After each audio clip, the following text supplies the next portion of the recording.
So, here's the story. I, 24M, had been crushing on this girl, Emily, 25F, for a few months. We met through some mutual friends and hung out a couple of times. We really hit it off, but I always felt like I wasn't doing enough to impress her. You know how it goes, right? You try to act cool, but deep down, you're just praying she doesn't figure out that you're a walking disaster. Anyway, Emily invited me to a wedding that one of her close friends, Sarah, was having. She said it was going to be a small, intimate affair, and it sounded like a good opportunity for us to spend some time together. At this point, I was already nervous because weddings are always a big deal, and I didn't want to make a fool of myself in front of her. But, of course, I didn't want to seem like I was nervous or anything, so I agreed right away. The wedding was at a vineyard about an hour outside of town. I showed up wearing a dark suit, a tie that was maybe just a little too flashy, and my best cologne, which I was sure would make me smell irresistible. I'll admit, I went a little overboard with the cologne. I had no idea that spraying on half a bottle would have anyone thinking I was trying to drown a bear in perfume, but I did. So, there I was, walking into this elegant venue smelling like I had just bathed in a sea of lavender and musk. When I arrived, Emily was already there with a few other friends, and she gave me a hug when I walked in. Of course, she immediately crinkled her nose and gently asked if I was okay. I guess my perfume was a little overwhelming, but I chalked it up to her just being polite. Things started off fine. I mingled a little, made some small talk with other guests, and grabbed a drink.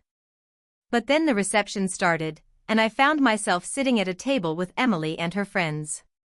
Everything was going well, but I could feel my nerves getting the best of me. The whole time, I kept thinking about how I had to make a good impression, how this was my chance to show Emily that I was cool and confident. The problem is that I'm neither cool nor confident. The wedding was beautiful. The ceremony itself was short, sweet, and surprisingly emotional. Sarah looked stunning in her dress, and the groom, Mike, was visibly nervous, but in a cute way. Everything was perfect. After the ceremony, there was a cocktail hour where we all mingled, ate hors d'oeuvres, and sipped wine. The problem came when the DJ started playing music, and people started dancing. That's when I made a decision that would go down in history as the most regrettable thing I've done in a long time. Emily was sitting at the table with her friends, laughing and chatting, and I thought this would be the perfect moment to impress her. I had seen a dance move on TikTok the other day that looked really cool. It was this sort of spin, drop to the ground, and pop back up in one smooth motion. I thought, if I nail this, Emily will definitely think I'm the coolest guy ever. I was a little tipsy by this point, but I figured that would only help loosen me up. So, I stood up, took a deep breath, and started heading toward the dance floor. I saw Emily looking at me, so I made sure to give her a confident smile as I made my way over. What I didn't realize was that my coordination was nowhere near as good as it seemed in my head. I walked onto the floor, and the music was building up to a drop. It felt like the perfect moment. I positioned myself in the center, and with all the confidence I could muster, I attempted the spin. What I didn't account for was the fact that the floor was a little more slippery than I thought. I lost my balance halfway through the spin, my legs got tangled, and I crashed to the ground, hard. My knees slammed into the floor, and my body went sprawling forward. In a desperate attempt to recover, I tried to perform the pop back up move, but instead, I managed to fall even harder and landed on my face. The entire room went silent. It was like time stopped. The DJ cut the music, and every guest turned to stare at me. I could hear a few gasps, some nervous giggles, and then, of course, the unmistakable sound of my knee cracking against the hardwood floor. But that wasn't even the worst part. As I was lying on the ground in sheer embarrassment, I heard someone yell, "Who the hell is that guy?" It wasn't just any voice. It was Sarah's mother. You see, Sarah's mom is a bit of a control freak. She'd been planning this wedding for months and had every detail down to a science. And she was not impressed with my dance move, not one bit. I tried to stand up, but the pain in my knee was too much. I winced and slowly rose to my feet, making eye contact with Emily, who was now looking at me with wide eyes. She mouthed, "Are you okay?" and I gave her a shaky thumbs up that, in hindsight, looked more like I was signaling for help. By this point, Sarah's mom had made her way over to me, and she was not happy. She didn't even ask if I was okay, she just grabbed my arm and whispered, "If you ever embarrass my daughter like that again, I'll have you thrown out of here." I was mortified. Sarah's mom was a large woman with a stern face, and she looked like she meant business. I couldn't help but stammer out an apology. I tried to explain that I didn't mean to cause any trouble, but she wasn't hearing it. As if that wasn't enough, Emily was looking at me with a mixture of embarrassment and amusement. She tried to hide it, but I could see the corner of her mouth twitching as she bit back a laugh. At that moment, I felt like the biggest idiot on earth. Eventually, I limped back to the table, nursing my injured knee and hoping the ground would swallow me whole. I spent the rest of the night trying to act like nothing had happened, but it was impossible to ignore the awkward glances people kept sending me. The rest of the night was a blur of forced smiles and painful limping, but what really stuck with me was how Emily's demeanor shifted. She was polite, but the spark I had seen in her eyes earlier seemed to fade. I thought I had blown my chance with her for good. But the next day, Emily messaged me. She asked if I was okay, and I could tell she was genuinely concerned.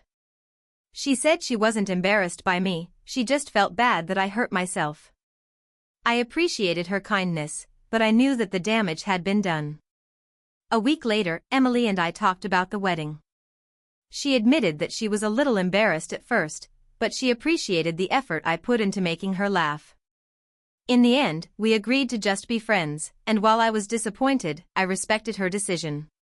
So, yeah, TIFU by trying to impress my crush at a wedding, and I ended up embarrassing myself so badly that I almost got thrown out. My dance moves were a disaster, and I'll never live it down. But at least I learned one thing: if you're going to try to do something cool, make sure you're actually good at it first. If you enjoyed the video, don't forget to leave a like and subscribe to the channel. It helps the content grow and motivates me to create even more great videos. Turn on notifications so you don't miss any new uploads. By the way, I'm curious, when do you usually watch my videos? While working, studying, or just relaxing at home? Let me know in the comments, I'd love to hear from you. Thank you for your support. TIFU by trying to impress my crush with an elaborate cooking date and accidentally burning my apartment down. So, this all started a few months ago. I had recently met this amazing girl, let's call her Sarah, and we hit it off immediately. We had been on a couple of casual dates, and things were going pretty well. I started thinking, hey, I'm a great guy, she's into me, and I'm pretty decent at cooking. Why not combine all of those things and invite her over for a date that will totally blow her mind? Spoiler, it didn't blow her mind. It blew my apartment up. I wanted to create the perfect atmosphere for our date, so I spent a good week planning. I knew that cooking together could be fun, and a home-cooked meal would feel more personal than going to a fancy restaurant. I had a whole 3-course meal planned. Appetizers? Check. Entree? Check. Dessert? Oh, you bet. The first part of the plan was buying all the ingredients. I went to the farmer's market to get some fresh produce, tomatoes, basil, and a bunch of other stuff that I thought would make me look like I knew what I was doing. After that, I went to a high-end grocery store to grab some meat and fancy spices. I thought, the more I spend, the more impressed she'll be. So I dropped way more cash than I should have, but in my mind, it was worth it. Now, you should know something about me. I'm a decent cook, but not like chef level. More like I can make a good spaghetti and impress my friends with homemade guacamole level. Still, I felt confident. I was about to make her a stunning meal, and I figured she'd be impressed by how much effort I put into it. My plan was to have everything ready to go by the time she arrived, so we could enjoy the food together. Classic romantic vibe, right? The day of the date arrived. I got everything prepped, ingredients cut, bowls ready, spices measured. I even set the mood with some soft music, dimmed the lights, and threw a few candles on the table. I was feeling good. I was feeling great. Sarah texted me saying she was on her way, and that's when I started panicking. I had never cooked such a complicated meal before. I mean, this was supposed to be my big moment. I didn't want to mess this up. I started cooking, and everything was going fine at first. The appetizers were coming together nicely, and I had this amazing idea to make some bruschetta. Toasting the bread, chopping tomatoes, easy stuff. Then, it was time to make the main course, a roasted chicken with some sides of mashed potatoes and grilled vegetables. Simple, right? Wrong. I placed the chicken in the oven, thinking everything would go smoothly. However, I made the rookie mistake of not checking the temperature of the oven before I shoved the bird inside. I thought I had set it to 350 degrees Fahrenheit, but it turned out I had set it to 450 degrees Fahrenheit. Now, in hindsight, this is probably a red flag that I should have noticed, but I didn't. I was in a rush to get everything perfect. As I was focusing on the side dishes, I noticed a faint smell in the air. I assumed it was just the vegetables roasting and dismissed it. A few minutes later, though, the smell got worse. It wasn't the sweet smell of roasted chicken. It was burnt. I panicked, rushing over to the oven, only to find that the chicken had turned into a blackened, charred mess. Great, I muttered to myself. This is fine. This is all fine. But the worst part was yet to come. As I was taking the burnt chicken out of the oven, I noticed a small flame near the back of the oven. A tiny flicker, at first, but it quickly grew into a real problem. I tried to turn off the oven, but that didn't seem to stop the fire. In fact, it was spreading.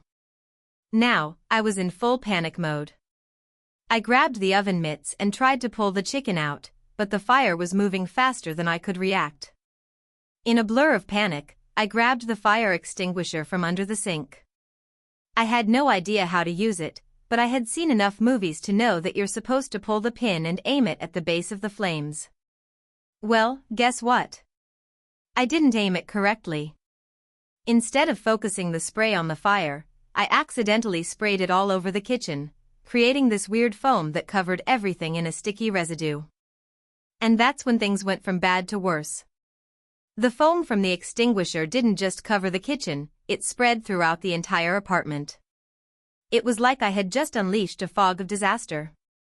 The floor was slick with it, and the countertops were covered in a mess that looked like a bomb had gone off. To make things even worse, the fire was still spreading in the back of the oven, and it was clear I wasn't going to be able to contain it on my own. So I did what any sensible person would do in that moment. I called 911. Yes, I called the fire department on myself. And just as I hung up, I heard the doorbell ring. Sarah was here. Of course, she was. I opened the door, and I'm sure she could immediately smell the burnt chicken and the thick, acrid smoke filling the apartment. She took one look at me, covered in foam, with a fire extinguisher in my hand, and she froze. She didn't even say anything at first. She just blinked. What's going on here?" she asked, looking around the kitchen, which looked like a war zone. I tried to cook," I said, my voice trailing off in embarrassment. "I thought I could make something really special, but, well, this happened." At that moment, the sound of sirens grew louder outside. Sarah looked out the window and saw the fire truck pulling up. "Is that a fire truck?" she asked, almost too calmly for the situation. "Yes," I said, my face redder than a tomato. "It's a fire truck. I think I may have started a fire." The firefighters came in, quickly assessed the situation, and managed to put out the remaining flames. Thankfully, no one was hurt. The damage was mostly contained to the kitchen, but it was enough to make my place temporarily uninhabitable. I was left standing there in the middle of my apartment, surrounded by foam and half-burnt food, while Sarah tried to process what had just happened. After the firefighters left, I didn't really know what to say. Sarah, bless her heart, tried to make light of it. "Well, at least you didn't burn the whole building down," she said. "That's a win, right?" But she was already making her exit, claiming she had to get going and leave me to deal with the aftermath. I could see that she wasn't angry, but it was clear that the date was ruined. I mean, who could possibly recover from something like that? I tried to salvage the situation by suggesting we go out for pizza, but she wasn't feeling it, and I couldn't blame her. In the end, I learned 2 important lessons. 1. Never try to cook a complex meal to impress someone, especially if you're not a pro, and 2. Fire extinguishers are way messier than they look in the movies. Sarah and I are no longer dating, by the way. I can't blame her. Who wants to date someone who burns down their apartment on a first official cooking date? TLDR, tried to impress my crush by cooking a fancy dinner, burned my chicken to a crisp, caught the kitchen on fire, and called the fire department. Ended the date with a ruined apartment and no second date. This happened about a month ago. It was a Friday afternoon, and after a long week of work, I was ready for some serious relaxation. I had just finished a stressful project at work and had been looking forward to unwinding with my friends that evening. We were all going to meet at a bar that we frequented, a low-key spot with great food, cold beer, and a jukebox that everyone loved to use. I thought, this is going to be the perfect way to end the week. Little did I know that my evening would turn into a series of unfortunate events that would haunt me for weeks. It all started innocuously enough. I finished work a bit early and decided to run a few errands before meeting up with my friends. Nothing out of the ordinary, just grabbing some groceries, picking up dry cleaning, and getting gas. As I was driving home, I noticed that my stomach was feeling a little off. I shrugged it off, figuring it was probably just a result of the stress from the week. I wasn't going to let it ruin my plans. I figured I'd tough it out. I got home, took a quick shower, and changed into my favorite jeans and a casual shirt. I took a moment to check myself in the mirror, looking good for the night ahead.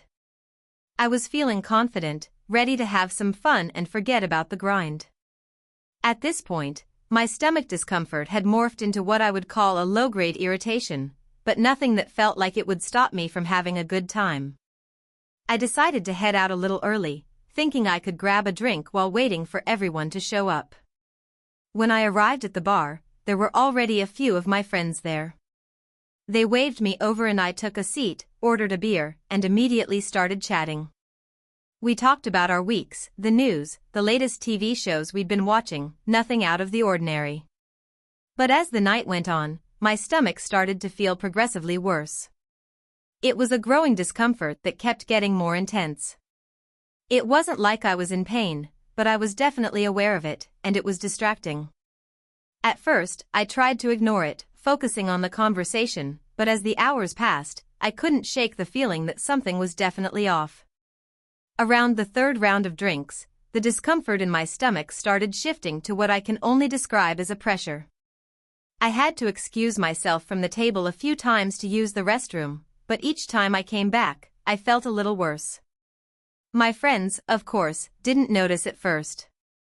I was still laughing and joking with them, trying to push through. But by the time we ordered food, I knew something wasn't right. I got a burger with fries, which I was looking forward to, but after a couple of bites, I could barely finish it. I felt that familiar feeling in my stomach intensify, but this time it was almost like something was about to give. It felt like a mix between an overwhelming need to pass gas and the urgent feeling of needing to use the bathroom in the worst possible way. I tried to ignore it for a while, but as the pressure grew, I started to sweat. My face felt flush, my chest tight, and I couldn't sit still anymore.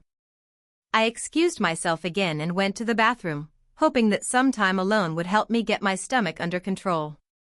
What followed was something I wish I could forget. As soon as I stepped into the bathroom stall, I realized that I didn't have much time left.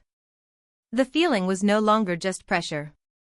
It was intense, urgent, and relentless. It wasn't a fart.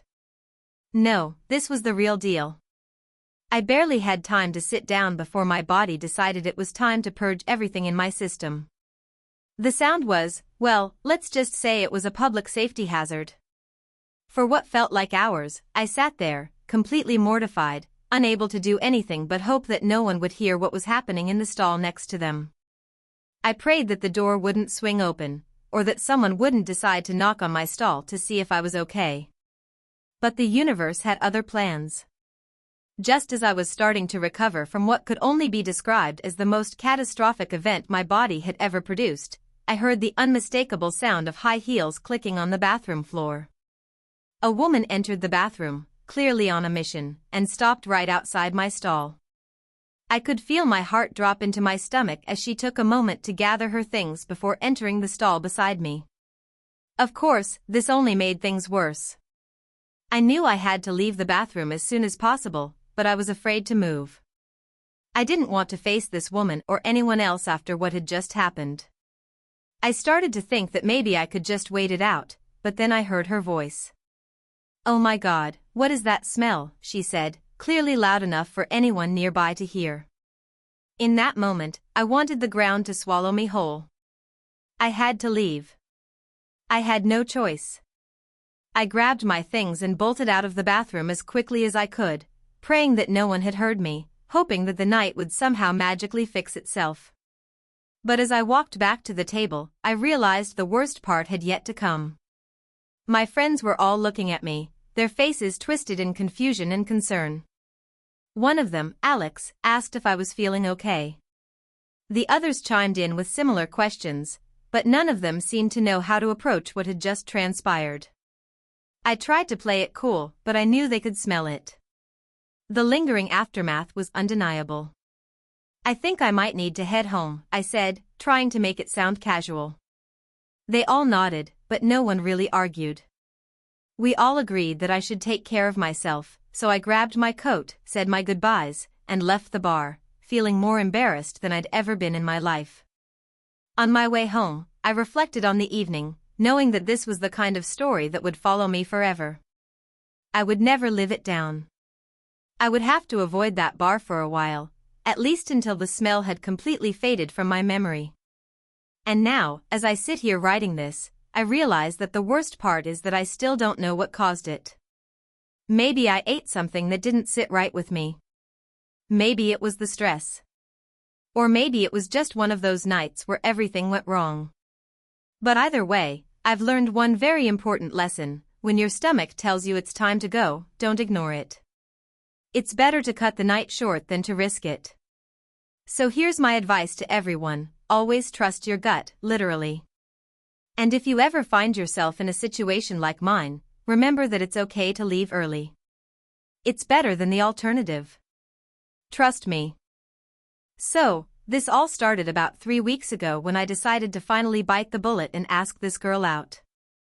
Let's call her Sarah. We've been friends for about a year, and while I've always had a crush on her, I never had the guts to make a move. But after a few months of subtle flirting, I thought I saw signs that she might be into me too. She'd make jokes about us getting a dog together or ask if I wanted to go on a spontaneous road trip with her. I figured this was the perfect opportunity to ask her out. Now, I'm not exactly the most confident guy when it comes to relationships. I've never been great with words, and I'm always overthinking everything.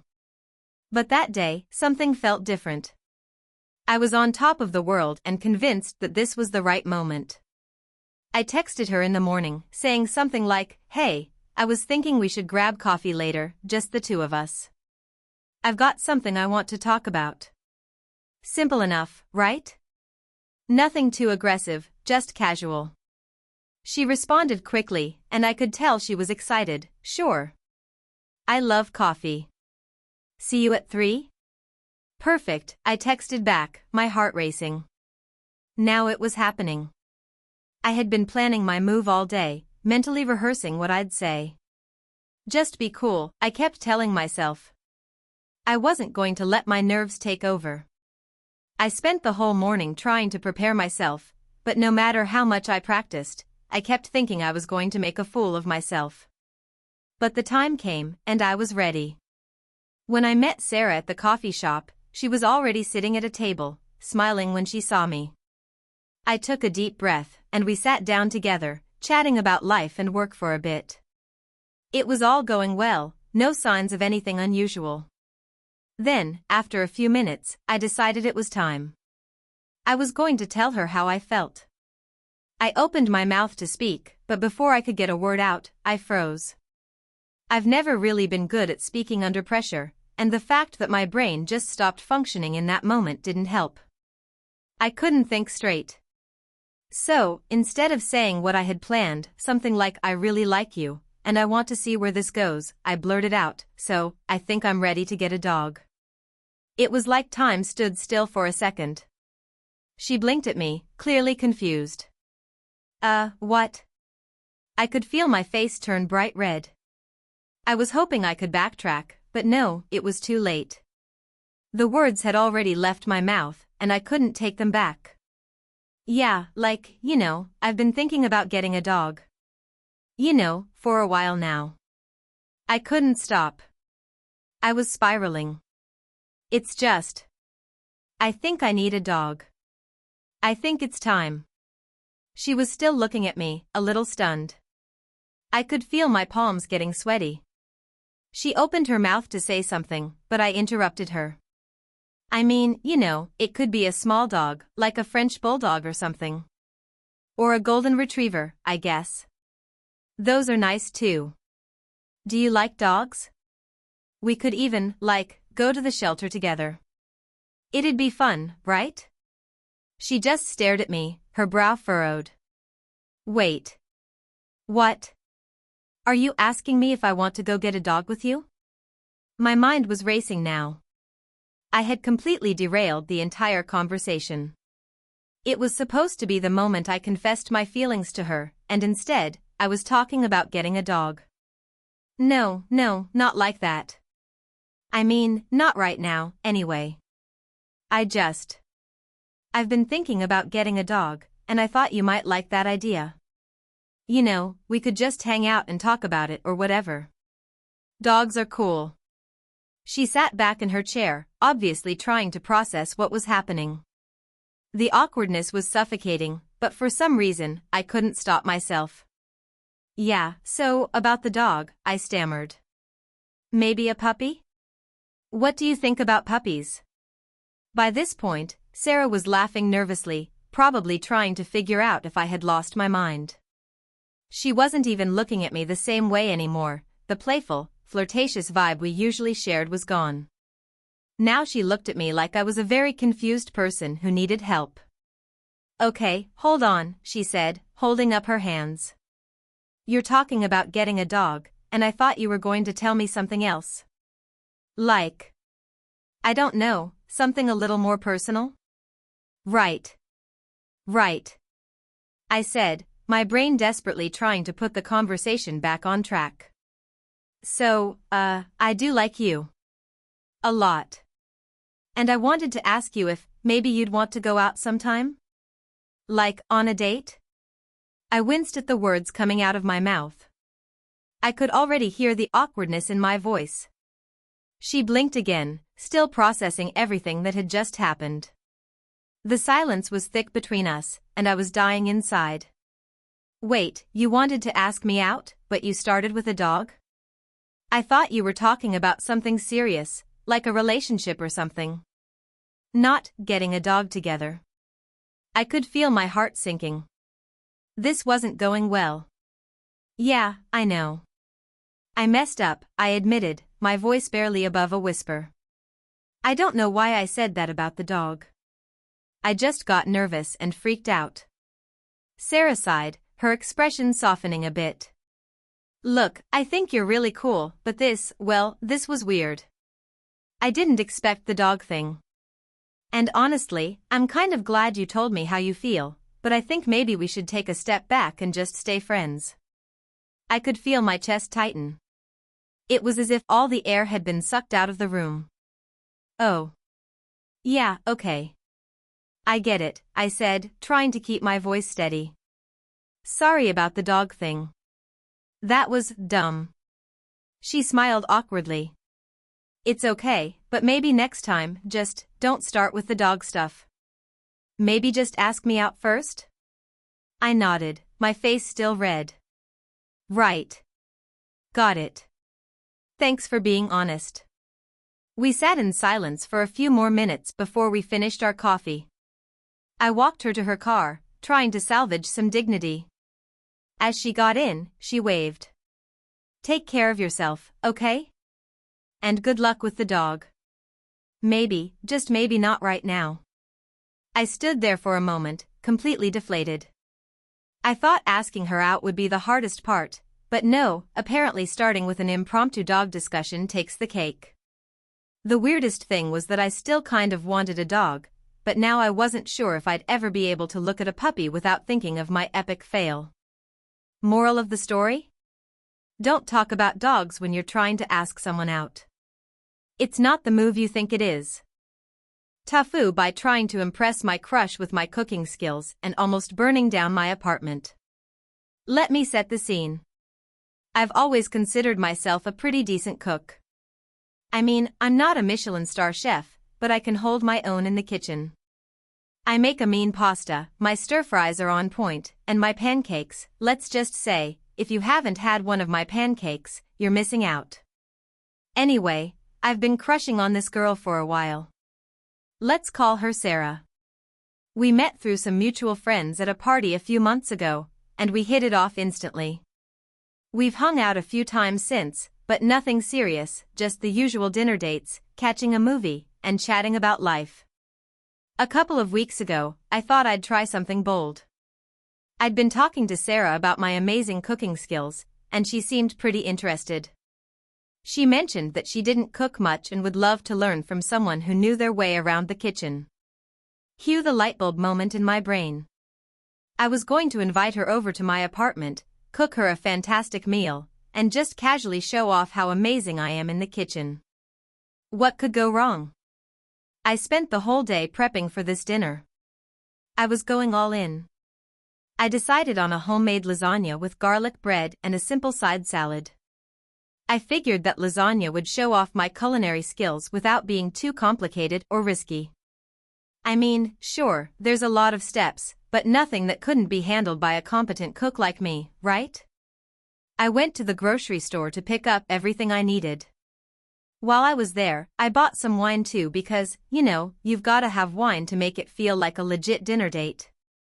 I felt like I was in the zone. I was mentally preparing for Sarah to be blown away by my abilities in the kitchen. I even practiced my cooking face, the one that makes you look like you're doing something incredibly complicated when, in reality, you're just stirring spaghetti sauce. The plan was set, she would arrive at 7 p.m., I'd have everything prepped, and I'd just throw it all in the oven to bake while we chilled and talked. That was the plan, anyway. Fast forward to 6:45 p.m. I'm in my kitchen, setting everything up. I've got the lasagna layered up and ready to go. The garlic bread is prepped and sitting on the counter, waiting for the oven. All I need to do is pop the lasagna in and preheat the oven. Easy, right? I should have known this was the moment when everything would go wrong. I opened the oven, adjusted the racks to fit the lasagna pan in there, and set the temperature to 375 degrees Fahrenheit. As soon as I closed the oven door, I realized I had made a fatal mistake. I'd left the oven mitts on the counter, next to the hot stovetop, and I didn't want to reach across the sizzling burners to grab them. So, like any reasonable person would do, I decided to be a bit of a risk-taker. Instead of waiting for the oven to cool a bit, I reached in with my bare hands to adjust the lasagna. Big mistake. I burned the crap out of my palm. I'm talking full-on blisters. But, of course, I didn't want to seem like a complete idiot, so I just gritted my teeth, silently cursing myself for not following the basic cooking rule of never use your bare hands in the oven.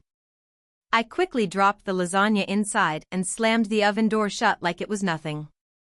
Now my hand was throbbing, but I had no time to nurse it because Sarah was on her way, and I didn't want to seem like a total disaster in front of her. I grabbed some ice and held it to my palm, trying to calm down the searing pain as I set the timer for the lasagna. Then, with a grimace, I went back to the kitchen to finish preparing the garlic bread. I should have been more focused on checking the oven or making sure everything was going smoothly, but I was distracted by the pain in my hand. I grabbed the bread and popped it into the oven. I'd left the oven temperature at 375 degrees Fahrenheit. No problem, right? Wrong. I had neglected to take into account that the oven was still preheated from earlier. So, by the time the bread went in, it was already hot enough to burn the edges. It only took a few minutes for that distinctive something's burning smell to fill the air. I rushed back to the oven to see the bread had gone from golden brown to a charcoal nightmare. Frantically, I yanked the pan out, my heart racing. The lasagna was still in there, but I could already smell it. It wasn't a good smell. It was a burnt smell. My stomach dropped. The timer hadn't even gone off yet, so how could it already be burned? I opened the oven door, and smoke poured out like a dragon exhaling. The lasagna, my piece de resistance, was now a charred mess. The top layer was blackened, and the edges of the noodles looked like they'd been hit by a blowtorch. At this point, panic set in. My crush was on her way, and I had no backup plan. I couldn't serve her a pile of burnt food. The wine was ready, sure, but that wasn't going to save me now. I needed a miracle. In a last-ditch effort, I decided to salvage what I could. I scraped off the burnt top layer and tried to salvage some of the middle. It was soggy and overcooked, but it was edible, kind of. I covered it with some fresh cheese and hoped for the best. Just as I finished trying to salvage the lasagna, the doorbell rang. Sarah was here. She looked so cute, dressed in casual jeans and a top that was just a little too nice for a regular dinner. I was sweating bullets, my hands still throbbing, and my pride already in tatters. But I had to act like everything was perfectly fine. I greeted her with the most awkward smile, and we exchanged pleasantries before I led her into the dining area. We sat down to eat, and I tried to play it cool. I poured the wine and chatted about how I had slaved away all day to make this meal, pretending like I didn't just burn the kitchen down. She took a bite of the lasagna and smiled. Not the smile of someone who's genuinely enjoying the food, but the smile of someone who's trying not to hurt your feelings. She took another bite. This is interesting, she said, clearly trying to be polite. I knew right then that the dinner was a disaster, but I couldn't stop myself from trying to salvage the night. We made small talk. I tried to ignore the fact that the lasagna was a soggy mess, and we finished the wine. I think she was being extra nice about the whole thing because she didn't want to make me feel bad, but it was clear that she wasn't impressed. She politely excused herself early, saying she had to work the next day. I didn't blame her. The next day, I texted her to apologize for the disastrous dinner. She responded kindly, saying it was no big deal, but I could tell from the tone that she was just being nice.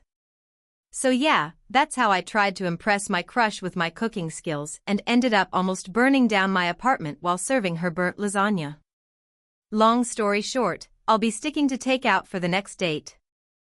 TIFU by accidentally sending my ex a picture of my, well, let's just say private parts during a work Zoom call. It all started innocently enough. I was having a pretty standard Wednesday. The workday was moving along like usual, meetings, emails, spreadsheets, and nothing was out of the ordinary. I had just finished a Zoom call with the marketing team, and I was feeling good about a new strategy we'd been discussing for a project. The morning meetings were always the easiest to get through, as I'd had a cup of coffee and the energy to tackle anything. Around lunch, I was in the middle of a quick email exchange when I got a message from my ex, Laura. We had been together for 2 years before things fell apart 6 months ago, and while things ended amicably, we still kept in touch. I'll admit, there were moments when I thought maybe we'd get back together. But I'd moved on, I thought. I mean, it wasn't like I was still emotionally invested, right? She sent me a text, "Hey, you left your jacket at my place. Do you want me to drop it off later?" I quickly responded, saying I was working and that I'd come by to grab it later in the evening. Now, Here's where things started to go wrong.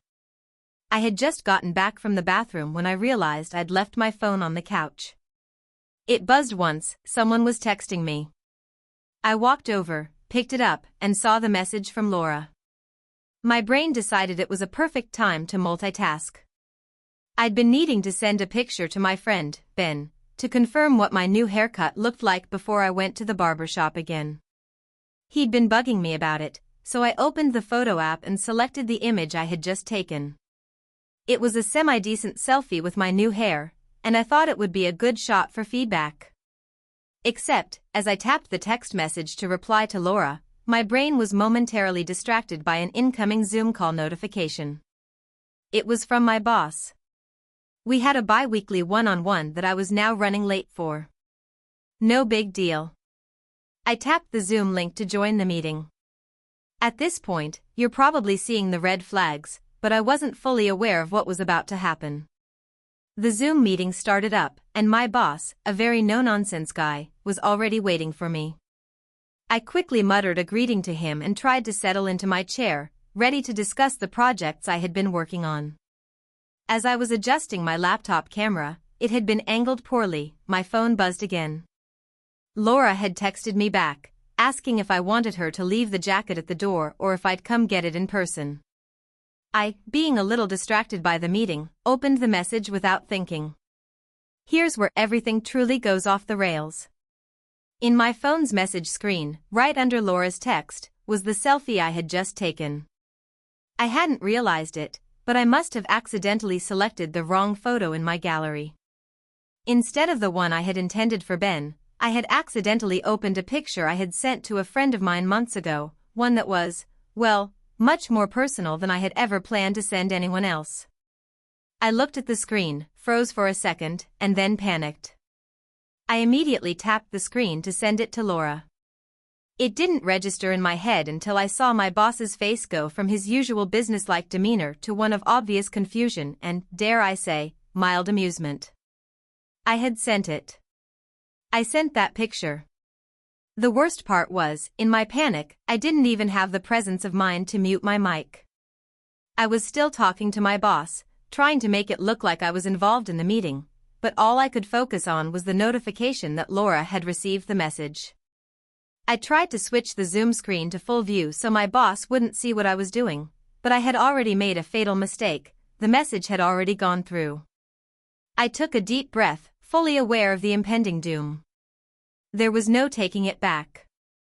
I quickly opened Laura's chat, trying to salvage the situation. I typed, "Oh my God, I'm so sorry, that was not meant for you," and tried to focus on what my boss was saying. I'm not sure if he noticed the message on my phone, but he definitely seemed more focused on me than usual. The silence felt like an eternity, and I started sweating. My heart was racing. Then, out of nowhere, I received a notification, "Laura, what the hell, dude?" I could feel my entire face flush red. My brain was screaming, and I couldn't think of a single coherent sentence to explain myself. My boss noticed my discomfort, and thankfully, he wasn't entirely oblivious. He stopped mid-sentence and gave me a raised eyebrow. "Everything all right, / my name?" he asked, his voice a little less businesslike and more concerned. I stared at him for a moment, still trying to recover from my mistake. I tried to laugh it off, making a weak attempt at humor. Yeah, just some personal stuff. You know how it is, right?" I said, trying to pretend like everything was normal. I could barely hear myself over the blood rushing in my ears. Luckily, my boss didn't press it further. I could tell he was a little awkward now, but he didn't comment on my increasingly red face. Instead, he steered the conversation back to work, though I barely heard anything he said for the next 10 minutes. My mind was still on the phone, still on Laura's response. I could already hear her in my head, probably making fun of me, questioning why I would send such a thing. I quickly finished the call with my boss, promising to update him on some reports later that afternoon. I hit the leave meeting button, then immediately opened Laura's chat. She had already read my apology message. "Seriously? Are you okay?" she texted. And why the hell would you send that to me? I fumbled for words. I didn't know how to explain what had happened. I typed and deleted a few responses, finally settling on, "I'm really sorry, that was meant for someone else. Can we just pretend it didn't happen?" Her reply was quick, "Too late for that." But honestly, I'm not mad. Just shocked. I felt a huge weight lift off my shoulders. She wasn't mad, thank God, but the embarrassment was still fresh. After the dust settled, I spent the next hour pacing around my apartment, trying to figure out what the hell I was going to do about my work situation. To my surprise, my boss never mentioned it again. Maybe he didn't see the message, or maybe he just didn't care.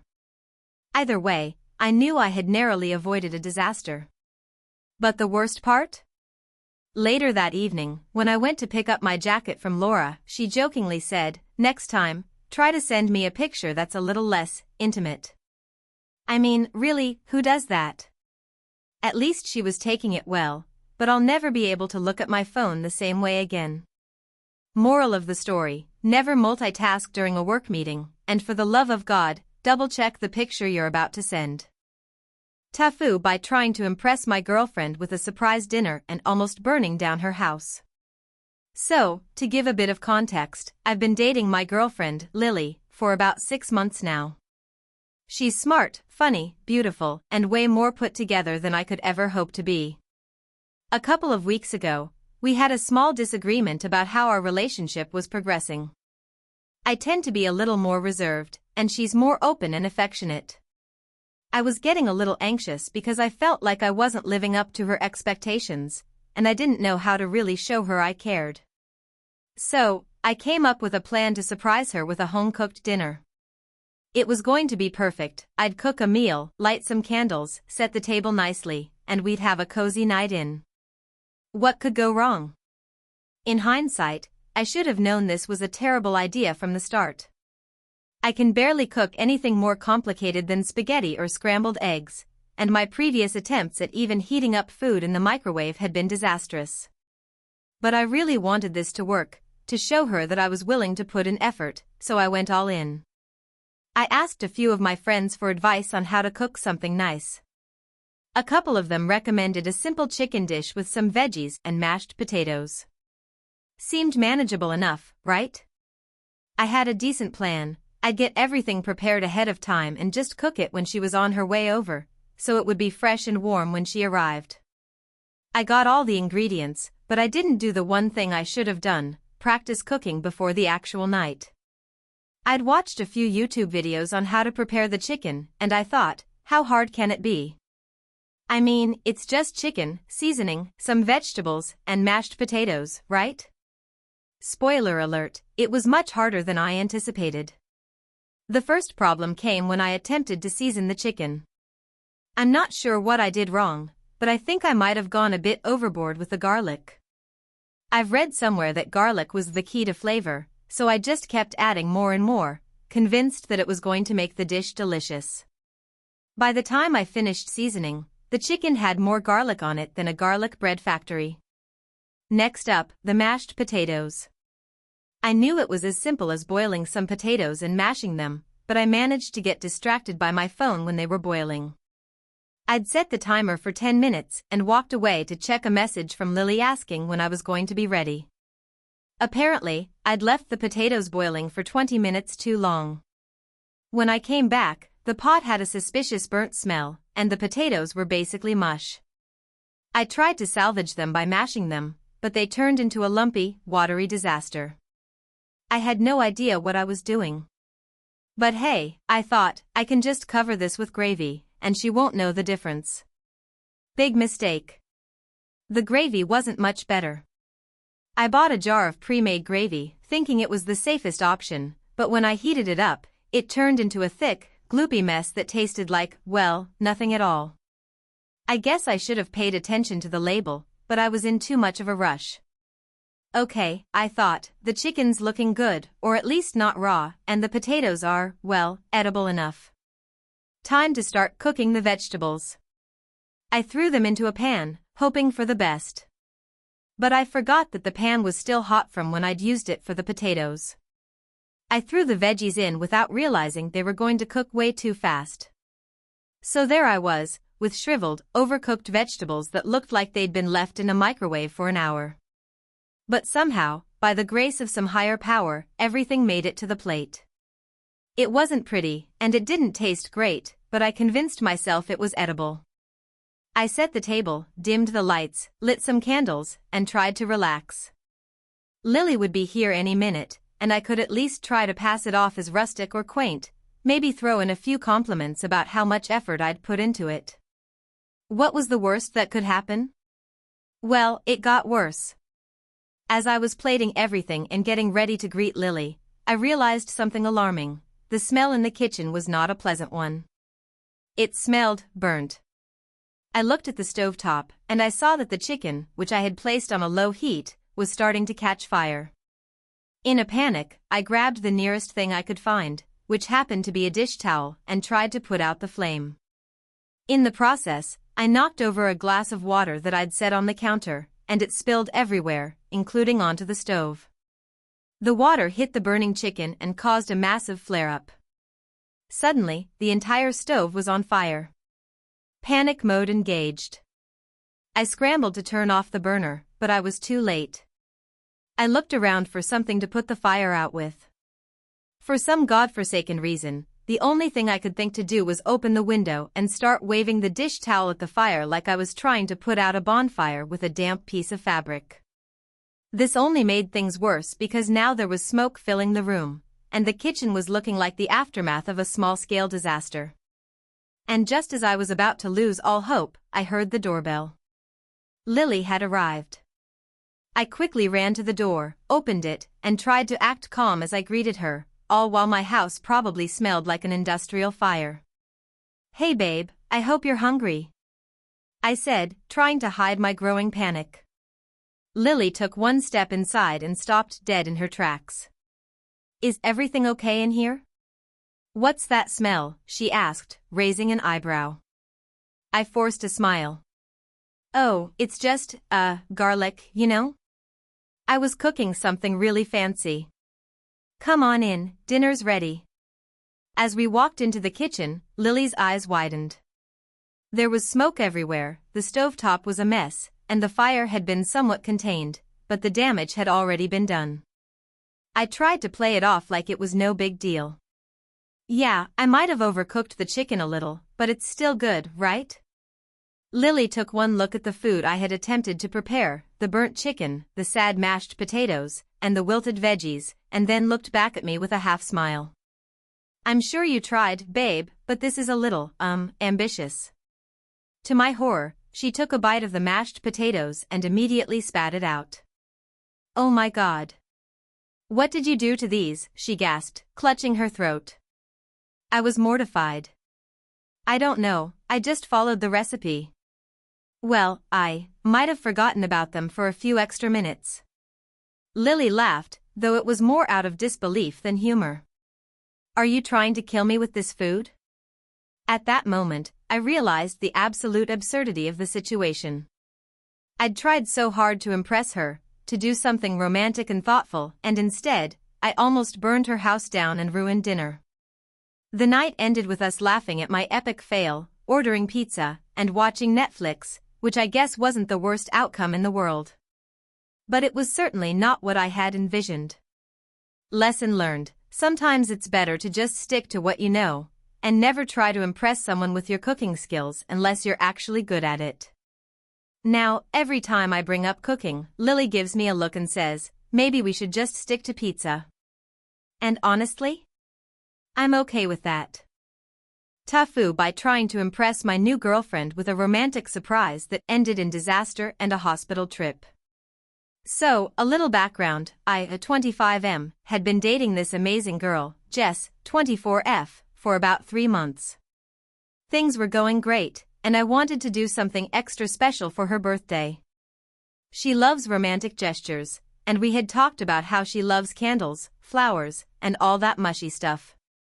I'm not usually the type to go overboard with these things, but I wanted to make her feel special. Big mistake. I had an idea to create this super cozy and romantic evening for her. I wanted to set up a little indoor picnic in my living room, surrounded by candles, fairy lights, and a blanket fort. I thought it would be the perfect vibe, intimate, low-key, and fun. I got the idea from some Pinterest boards I'd been scrolling through, which I'm pretty sure were all made by women who had more experience with this than I did. I figured it would be a nice touch to add some candles around the room to give it that romantic ambience that everyone talks about. Jess would be so impressed, I was sure of it.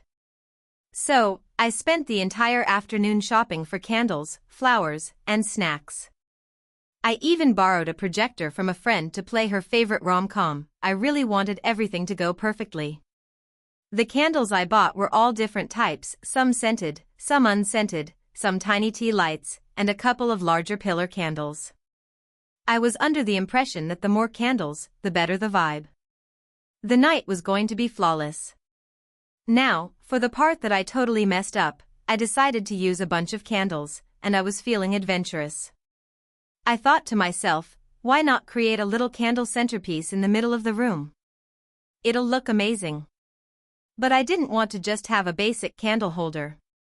No, I wanted something more extravagant, so I grabbed some tall glass vases I had lying around, filled them with some decorative stones, and then stuck the candles in them. To make it even cooler, I decided to line the edges of the blanket fort with tea lights. It would look like something out of a Pinterest dream. I set everything up, lighting the candles carefully, making sure they were all spaced out. Everything was looking so perfect. Jess would walk in, and her jaw would drop in amazement at how romantic I was. I could already see the look on her face, the "you're the best boyfriend ever" smile. I had all my bases covered. Then came the actual part where I had to bring Jess in. I texted her, telling her to meet me at my place after work. I told her I had something special planned, but I didn't want to spoil the surprise. I was feeling pretty damn proud of myself. She arrived about an hour later, and I had just finished the setup. I was ready. Jess came in, her face lighting up when she saw the room. She was genuinely impressed and excited, and I could tell she appreciated all the effort. She took a deep breath, smiled, and said, "Wow, this is incredible. You really went all out, huh?" She started taking pictures, posting them on her social media. She's one of those who loves sharing moments, which I was totally okay with. We sat down in the fort, enjoying the snacks I prepared, and everything seemed perfect.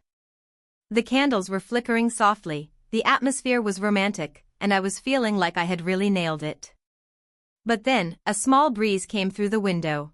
I had cracked it open just a little to let some fresh air in. It wasn't much, but it was enough.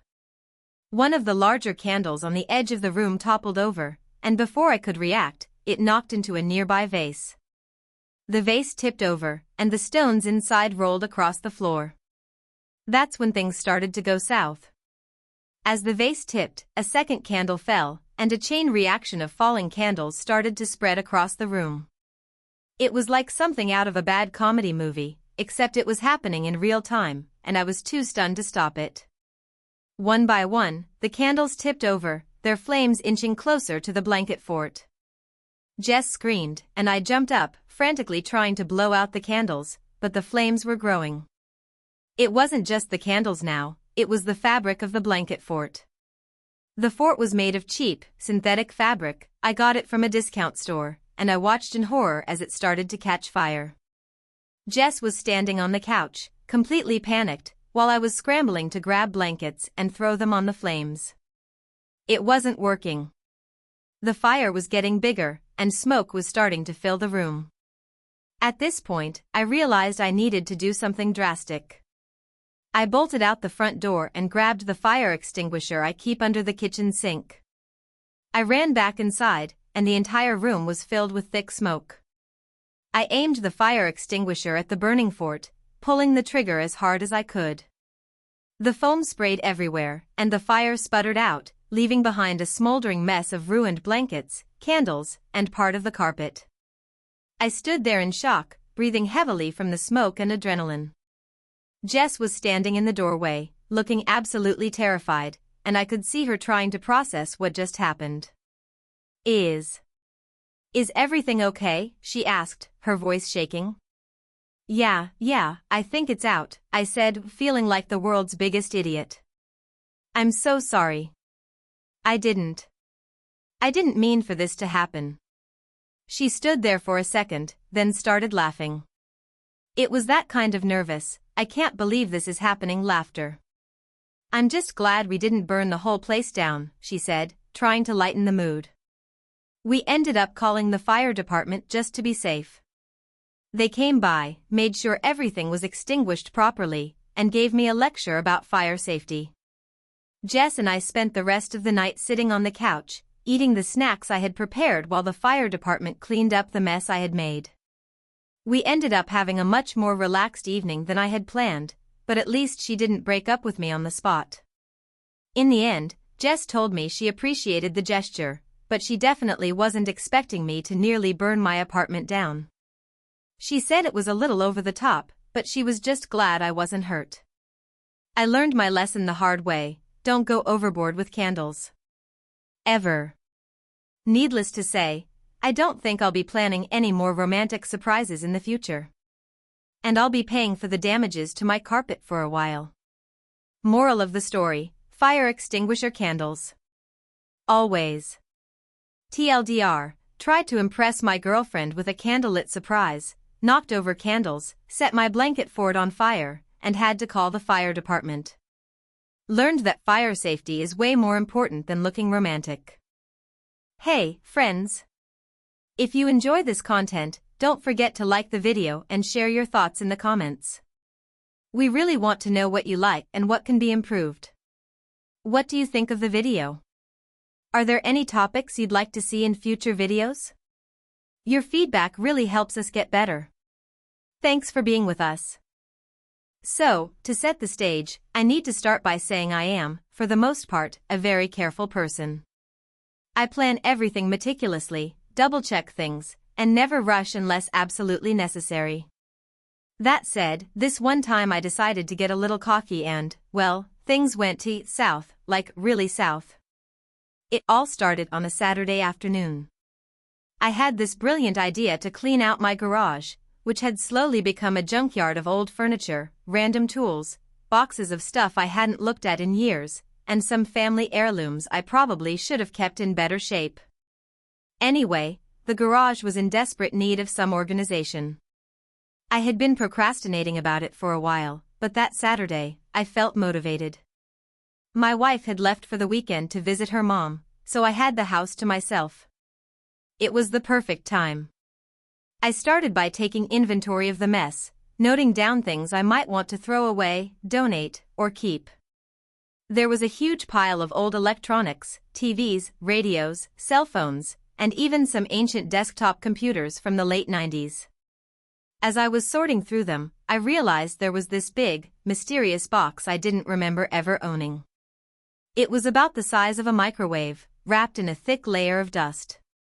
Curiosity got the better of me, and I decided to open it. Inside was a bunch of old paperwork, photos, and what appeared to be an antique lockbox. It was small, rusted, and had a weird-looking keyhole. There was a tiny metal key sitting beside it. I immediately thought this was some kind of treasure chest. I mean, who doesn't want to discover hidden family valuables in the most random of places, right? I took the key and inserted it into the lock. The box clicked open, revealing more paperwork, some faded letters, and an envelope with "For Tim, when he turns 18" written in delicate handwriting on it. The envelope felt kind of heavy, so I eagerly opened it. Inside was an old coin, a silver dollar from the early 1900s, and a letter. It read, "To my son, Tim. This coin was given to me by my father. May it bring you good luck when you need it most." I was a bit taken aback. I had no idea who Tim was. My father's name was Greg. My mind started racing. Maybe this was some long-lost relative I had never heard of, or maybe a mistake. Still, I was too caught up in the moment. The coin felt warm in my hand, and I thought, hey, maybe this is some kind of sign. Good luck and all that. After I finished with the box, I went back to cleaning up the garage. By this point, I had about half of it sorted. I decided it was time to move a few boxes around to get to the back corner where I kept my old gym equipment. As I was shuffling things around, I found an old wooden chest that I hadn't seen in years. This thing was massive. It was the kind of chest you imagine pirates hiding treasure in. My heart raced, and I couldn't help but feel like today was just one of those magical days where you find hidden gems. I wiped off the dust, turned the rusty old latch, and pulled open the heavy lid. Inside, there were stacks of what looked like old books and a few more boxes. But the one thing that stood out was a thick leather-bound book with gold lettering on the spine. The title was faded, but I could make out something that looked like The Legacy of the Tim Family. I was completely puzzled. I didn't know of any Tim family. My family's name was something completely different. But curiosity got the best of me once again, and I pulled the book out, carefully flipping through its pages. Most of the pages were filled with family history, some names I recognized, others I didn't. But then, near the back of the book, there was a set of handwritten notes. They were written in a neat script, almost like calligraphy, and they were signed by someone named Timothy. That's when it hit me, the envelope, the coin, and now this book. Was this some weird coincidence? Was there a Tim in my family's past? I started to feel that weird connection to the past, like I was destined to figure something out. I couldn't help myself. I had to dig deeper, so I kept flipping through the book until I reached the last page, which had a strange symbol on it, something I hadn't seen before. It looked like a series of interconnected circles. It was oddly hypnotic. There was no explanation, just the symbol. At this point, I was totally hooked. I started researching the symbol online, hoping to uncover some kind of hidden history or meaning behind it. To my surprise, there were multiple references to the symbol in various online forums and articles about conspiracy theories, secret societies, and cryptic messages tied to ancient families. I won't lie, I felt a bit ridiculous, but I couldn't stop myself from reading deeper. That's when I found the first mention of something called the Tim Legacy. It was linked to a supposed ancient society, with ties to influential families throughout history. The more I read, the more I felt like I was unraveling something I probably shouldn't be. Some of the theories claimed that families with this symbol had control over vast amounts of wealth and power, passed down through generations. By this point, my head was spinning. I felt like I had uncovered some hidden conspiracy that was way bigger than me. I sat there for what felt like hours, diving deeper into the rabbit hole, until I finally stumbled upon an article about people who had found this symbol, and then experienced strange and unexplainable events. The common thread seemed to be that people who had found the symbol often faced bad luck, accidents, or even injuries. But it was always shrouded in mystery. I was starting to feel the weight of this whole thing. As if somehow, I had triggered something by opening the book, by finding the coin, by unlocking the chest. My phone buzzed. It was a message from my wife, saying she was on her way back home. I stood up and glanced around the garage, suddenly feeling like the walls were closing in.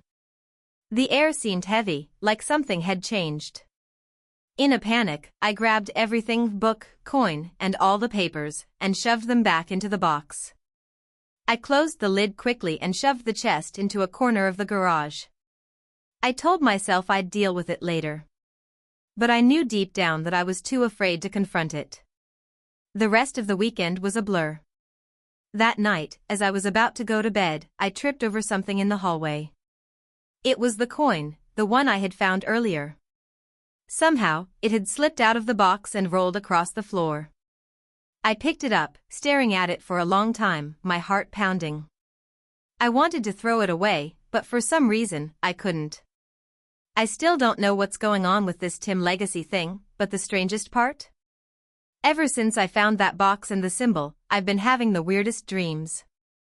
Dreams about people I've never met, places I've never been, and most disturbingly, a voice calling out to me, saying, "It's time to complete the circle."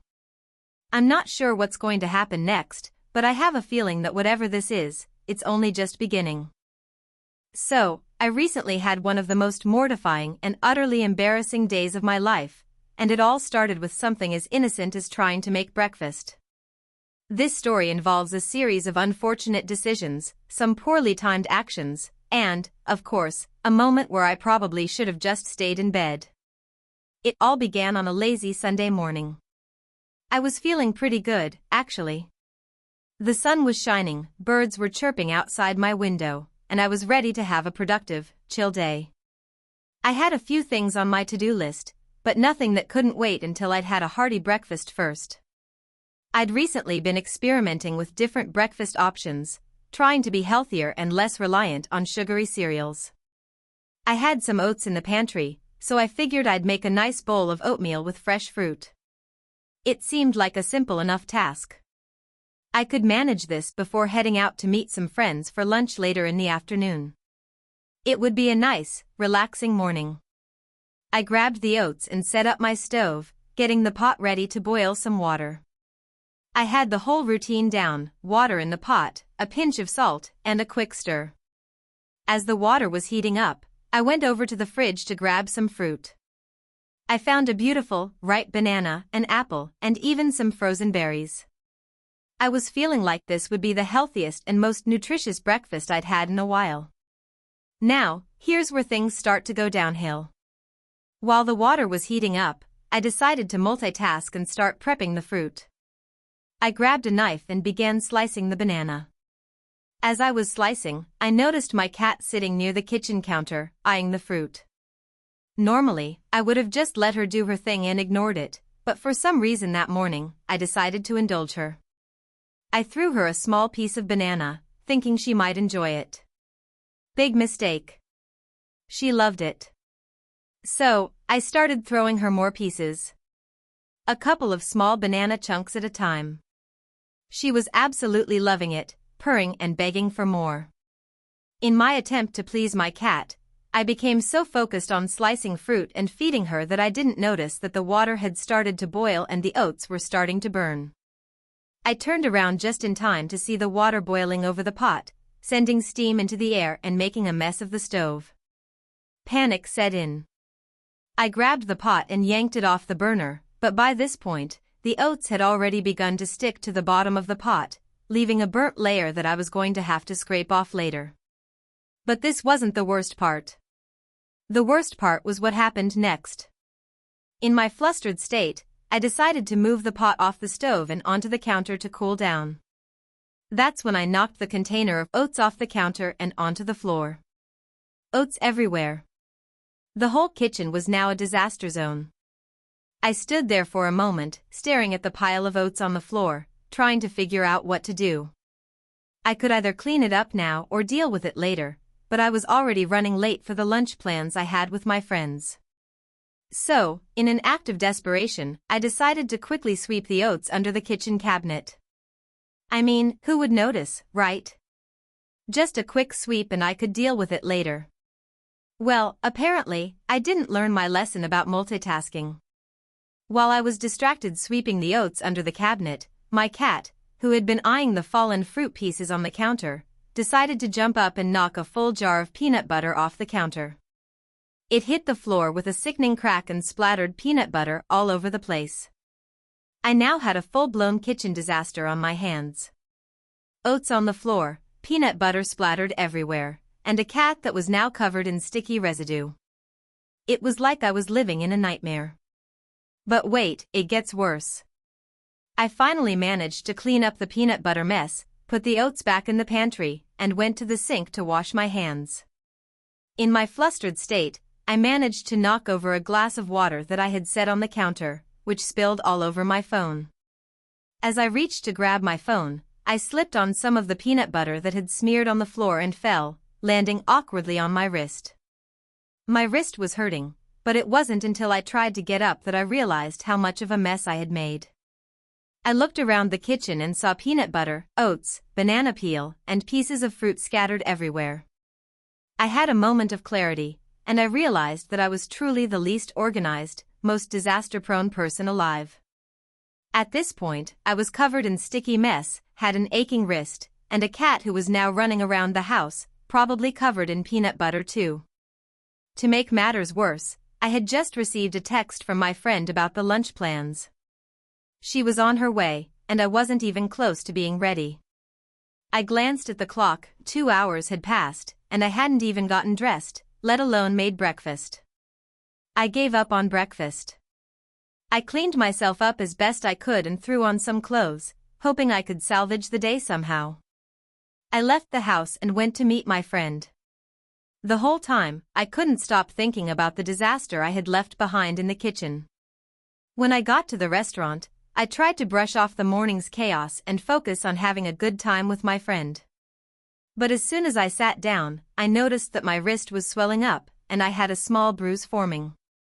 My friend immediately asked what had happened, and I tried to explain the ridiculous series of events. She laughed, which helped lighten the mood a little, but all I could think about was how my morning had gone from calm to total chaos in a matter of minutes. That night, when I got home, I was so exhausted from cleaning up the mess and dealing with my bruised wrist that I collapsed into bed. I vowed to never try to make oatmeal again and to stop feeding my cat anything other than her regular food. I also learned that multitasking in the kitchen, especially with a hungry cat around, is never a good idea. So yeah, that's my TIFU story. By trying to make a healthy breakfast, I managed to destroy my kitchen, injure myself, and delay my plans for the entire day. All because I got distracted by a cat, some oats, and a jar of peanut butter. Lesson learned: some things are better left untried. So, let me start by saying this was the kind of mistake that didn't seem like a big deal at first, but quickly spiraled into a disaster I couldn't undo. It all started when I moved into a new apartment with a roommate who seemed like an ideal match. We'd been friends for years, so when we both found jobs in the same city, it felt natural to share a place. Plus, we were both on the quieter side and not super social, so I thought it'd be perfect. The apartment was a cozy 2-bedroom in a slightly sketchy neighborhood, but we didn't mind. The rent was cheap, and it was close to both our work. The first few weeks went by without incident. We got into a routine of working during the week and binge-watching shows in the evening. But things started to take a strange turn one weekend when we decided to have a quiet night in. It was a Saturday evening, and we had no plans. My roommate, let's call him Ben, suggested we cook some dinner and watch a movie. I was feeling a bit more adventurous than usual, so I suggested we try making sushi from scratch. We were both beginners, but the idea of doing something fun and out of the ordinary seemed like a good way to spend the night. Now, I should mention that Ben had recently started dating someone he met at work. They were pretty serious already, which was kind of surprising because Ben hadn't had the best luck with relationships in the past. His new girlfriend, I'll call her Sarah, had come over a few times already, and I had gotten along with her just fine. She was sweet, a bit shy, but overall easy to talk to. I wasn't exactly thrilled about the idea of her coming over while we were in the middle of a sushi-making session, but I was trying to be supportive of Ben's new relationship, so I said, sure, she's welcome to join us. Ben texted Sarah to invite her over, and we got to work on the sushi prep. I had already gone to the store earlier to get the necessary ingredients, seaweed, rice, fish, and a few other things. We had no idea what we were doing, but I figured we could figure it out together. As we started assembling everything, I realized I'd forgotten one crucial ingredient: rice vinegar. I told Ben that I'd need to make a quick run to the store, but he insisted I didn't need to go. We can just use regular vinegar, he suggested. I hesitated, but eventually, I agreed. Who would notice the difference, right? By the time I returned, Sarah had arrived, and they were already in the middle of laughing and chatting in the kitchen. I didn't think much of it and joined them at the counter. Now, let me explain something. I'm not exactly the best cook. I can follow recipes, but I'm not particularly gifted in the kitchen. So, when I saw how quickly Sarah and Ben were whipping things together, I felt a bit out of my depth. We kept making sushi rolls, but the rice wasn't sticking together properly, and it was all falling apart. Sarah seemed unfazed by it and kept telling us that sushi making was an art and we just needed to feel it. I was trying my best to mimic what they were doing, but everything was a bit of a disaster. The rolls were falling apart, and the rice was too clumpy. That's when I made the mistake. Ben and Sarah were busy laughing over some inside joke, and I was trying to salvage a half-decent roll. I had the rice all over my hands, and I wasn't thinking straight when I reached for the vinegar. I grabbed the bottle of regular vinegar, remember, the substitute for rice vinegar, and splashed a good amount of it into the bowl of rice. I mixed it in without thinking twice. Now, I've cooked a lot in my life, and I've always known one basic rule: never mix different kinds of vinegar unless you absolutely have to. The taste is drastically different, and it can ruin a dish. But I didn't think about that in the moment. I was just trying to keep up with Ben and Sarah, and I was a little embarrassed that they seemed to be so good at it while I was failing. I took a bite of the sushi with the vinegar mixed in, and something was off. The tang was overpowering, and the rice tasted wrong. But I didn't want to admit it. Ben and Sarah, on the other hand, seemed to be genuinely enjoying the sushi, so I didn't say anything. I figured they wouldn't notice and that I could just grin and bear it. At this point, Ben's girlfriend, Sarah, was getting really chatty.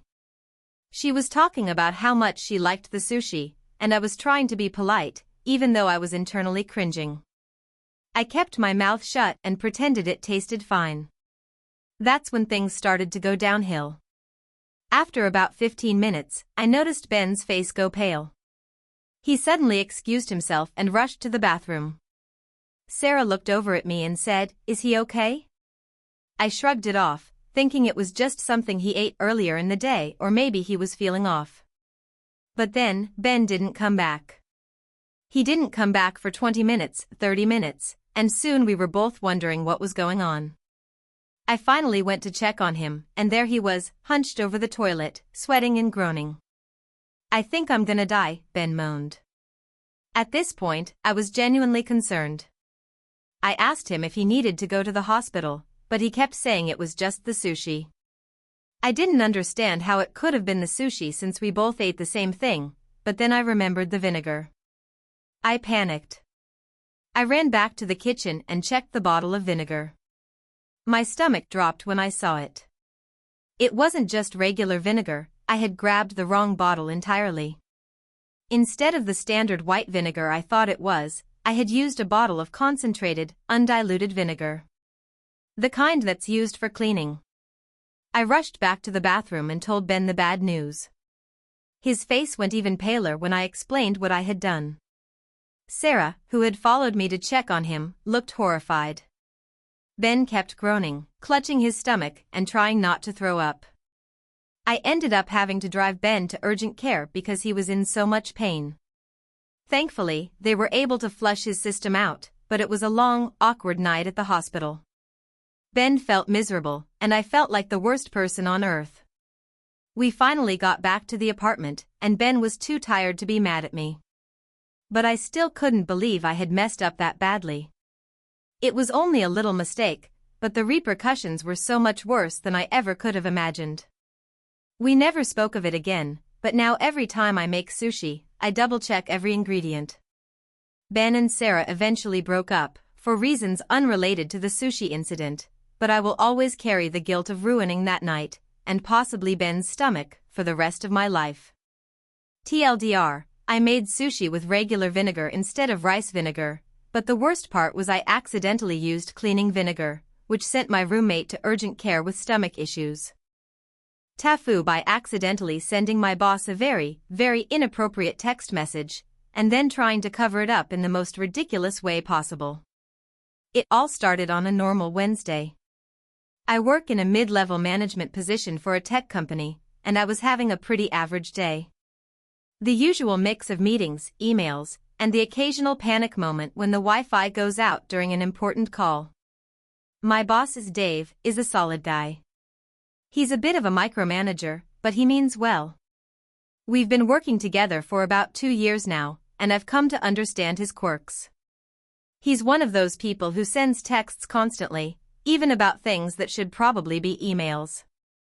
I, on the other hand, don't usually use my phone at work. I leave it in my bag, only checking it during breaks or if I absolutely need to. Now, earlier that morning, I had received a message from my friend, Greg. Greg and I go way back, we've been friends since college. We have a very specific sense of humor that can, at times, get a little inappropriate. For example, one of our favorite things to do is send each other memes and text messages that involve crude jokes about work or life in general. It's all in good fun, and we know it's never meant to be taken seriously. So, while sitting in a particularly boring meeting, I decided to check my phone. Greg had sent me something, and as usual, I couldn't help but open it. It was a meme, a pretty vulgar one, but it made me laugh out loud. I started typing a response to him, something along the lines of "This is literally my life" with a bunch of laughing emojis. The thing is, I wasn't paying attention. I didn't realize that my boss's Dave had just texted me too. His message was short and simple: "Can you please send over the quarterly numbers by noon?" At that point, I was still laughing at Greg's meme, typing my response. I wanted to make sure I sent something funny, but also not too inappropriate, considering I was in a work environment. That's when I made my fatal mistake. Instead of replying to Greg's message, I accidentally hit send to my boss's text, the one asking for the quarterly numbers. But what I had typed out wasn't about quarterly numbers at all. Instead, I had somehow mixed up the message meant for Greg with the one meant for Dave. What did I send to my boss? I sent, "LOL, I'm literally about to destroy my boss at work today. I'm gonna make him regret asking me for anything. I'm gonna send him these numbers like they've never seen the light of day. Can't wait for the chaos to unfold." In my panic, I didn't immediately realize what had happened. I kept staring at the screen, waiting for Greg to respond, but no response came. And then it hit me like a truck. I froze. It took about 5 seconds for the sheer horror to set in as I slowly pieced together what I had done. I had just sent that message to my boss. My boss is Dave, who I know for a fact is super sensitive about how he's perceived by his team, and especially about how I might view him. And here I was, just casually talking about destroying him at work. My mind raced. What do I do? What do I do? I panicked. There was no way I could explain this. I couldn't undo it. I couldn't delete the text. There was no "oops, sorry" button to press. My only option was to try and play it off as a mistake. But what kind of mistake could I possibly claim? In a blind panic, I thought, maybe I can play it off as a joke. That didn't sound good though. What kind of joke involves threatening to destroy your boss at work? So I decided to go for the next best thing, claiming it was a misdirected message to a friend. I immediately texted Dave, "Oh my God, Dave, I am so sorry. I was replying to a friend of mine, and I didn't mean for that text to go to you. I swear, it's a joke between us, and I really respect you, and I am so sorry about that. It was totally meant for someone else." I held my breath after sending that text. The next few moments felt like hours. I kept glancing at my phone, hoping for some kind of response, but none came. Was he mad? Did he think I was making fun of him? Or worse, was he seriously considering firing me? I had no idea. Finally, my phone buzzed. I quickly snatched it up, hoping it wasn't something that would make me need to jump out of the nearest window. It was a text from Dave. My heart skipped a beat. Dave's text said, "No worries, just please make sure you send over those numbers soon. Also, if you need to get stuff off your chest, let me know." My stomach dropped. At first, I was relieved that he wasn't firing me, but then I realized something worse. He had completely ignored the fact that I had just basically implied I hated his guts and was plotting some sort of petty revenge at work. He was so used to people being passive-aggressive or, in his words, corporate with feelings, that he didn't even address the absurdity of the message I'd sent him. I was left in this strange purgatory of embarrassment. I didn't know whether to be relieved or even more mortified. Had I completely lost my ability to relate to him professionally? Was he now going to view me as the kind of employee who couldn't be trusted? All of a sudden, the regular pressures of work seemed so much heavier. The atmosphere around me was filled with an unease I couldn't shake. At this point, I just wanted the day to end. I spent the next couple of hours buried in my work, making sure to send the numbers exactly when Dave had asked, trying my best to not think about that text. The thing is, I thought I had gotten away with it. But then, at the end of the day, I had to attend a team meeting with Dave and several of my colleagues. Dave was, as usual, a little more talkative than I would have liked during the meeting, which meant I spent most of the time pretending to pay attention while thinking about how I could crawl into a hole and disappear forever. And then, just as the meeting wrapped up, Dave said something that made my stomach lurch. "Before you all go, I just want to mention that I've been getting some hilarious texts from some of you today. Like, I don't know who it was, but there's one person who thinks they can get away with talking about destroying me at work." He paused and gave a pointed look in my direction. My face turned beet red. Everyone in the room started laughing awkwardly. It was clear they were all just as confused as I was about why Dave was even bringing it up. My eyes darted to the floor, my heart racing. And then, Dave looked right at me and smiled. "Don't worry, I'm just messing with you, buddy.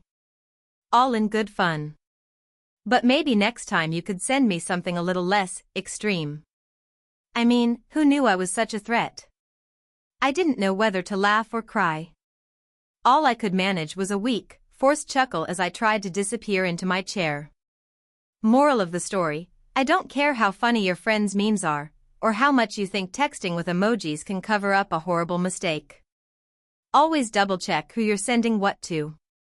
And never, ever assume your boss won't catch on when you send a message that makes you look like a psychopath.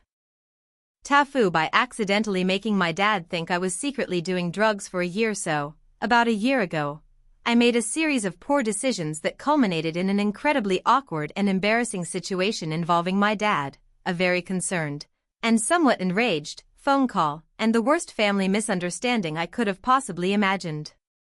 If there's one thing I've learned from this experience, it's that communication is absolutely crucial in family relationships.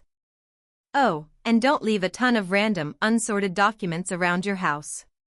Here's how I got myself into this mess. To start, I was a senior in college at the time, living in an apartment about 15 minutes away from my family home.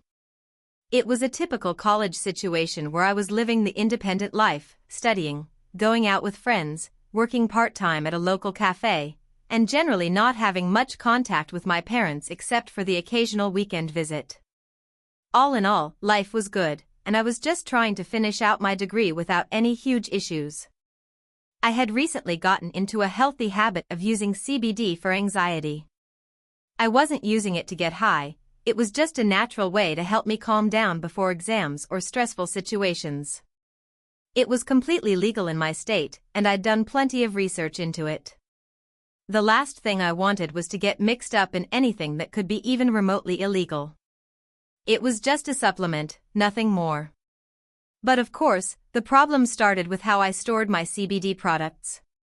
One day, I'd been at home for a weekend visit, and I had my little CBD oil bottle and a couple of gummies in my bag. I had forgotten to put the items back in my apartment, so I left them in my bedroom drawer at my parents' house.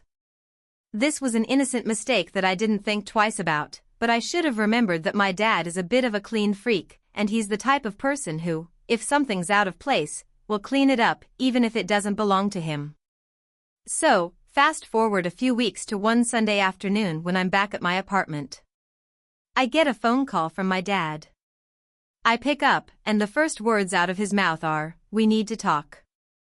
Now, whenever someone says we need to talk, you know something's wrong. My mind immediately started racing. Did I forget something at their house? Did I leave a light on in my old room? Did I miss a birthday or something? Sure, what's up? I said, trying to sound casual, but I could feel my heart rate picking up. "I found something in your drawer, and I want to know what it is," he says, sounding really serious. My stomach drops. What on earth could he have found? My first thought was, oh God, did I leave an embarrassing letter or something out? But then I remembered I didn't even have anything like that. My room was pretty clean, and I don't leave stuff lying around. I was puzzled. What do you mean? What did you find? I asked, trying to keep my voice calm. I found some oil and gummies. I don't know what this is, but it sure as hell doesn't look normal. I'm worried, kid. What the hell are you doing? He says, getting more worked up. I immediately know what he's talking about. My CBD oil and gummies. But my mind starts spiraling as I realize that I don't even know how to explain what they are to him, and I've barely even used the stuff around him. He doesn't know I've been using it for months. Dad, it's not what you think, I start, but he cuts me off. No, don't, it's not what you think, me. I don't know what you've gotten yourself into, but I need to know what's going on with you. You've been acting weird lately, and now I find this junk in your room? Are you on drugs? Is this what you've been doing? His voice is shaking a little, and I can tell he's angry, but also genuinely scared. I'm in full panic mode now. Dad, listen to me. It's just CBD oil. It's completely legal. I use it to help with anxiety, nothing more. I promise I'm not doing drugs. There's this really long silence on the other end of the line, and then he says in this very slow, deliberate tone, CBD oil? What's that? Is it something like pot? Are you smoking weed? Now, I know he's been out of the loop, but this is getting ridiculous. I try to explain again, but the conversation is getting more and more chaotic. He's convinced I'm doing something illegal, and I can't seem to get through to him. He's asking all these questions, like, why do you need that stuff, and who's been giving you this, and are you hiding more things from me? At this point, I can tell he's imagining the worst possible scenario, and the entire thing is getting out of hand. I finally give up and tell him, Dad, I'll come over and show you what it is, okay? I'm not on drugs, I swear. I drive over to their house, absolutely dreading the confrontation. I walk in, and my dad is standing there, arms crossed, looking like he's been pacing back and forth. My mom is there too, looking concerned, but not as angry as he is. I walk into the room, and I immediately go to the drawer where the CBD items are. I pull out the bottle and the gummies and try to explain in detail what they are, how they work, and how I've been using them. It takes a while, and there's a lot of back and forth, but eventually, my dad starts to understand that I'm not secretly a drug addict, and he feels a little embarrassed for jumping to conclusions. But then, just when I think it's over, my mom chimes in. You know, we thought we were being pretty lenient with you, but you never told us about any of this. How do we know you're not lying to us? What else are you hiding? I almost burst into tears at this point. I explain again that it's legal and safe, but I start to feel like I've done something wrong just by not telling them earlier. After an hour of tense conversation, I finally manage to reassure them that I'm not secretly living a double life. They apologize for accusing me, and I tell them that I understand their concern. But all I could think about was how ridiculous the situation was, and how much unnecessary stress it had caused.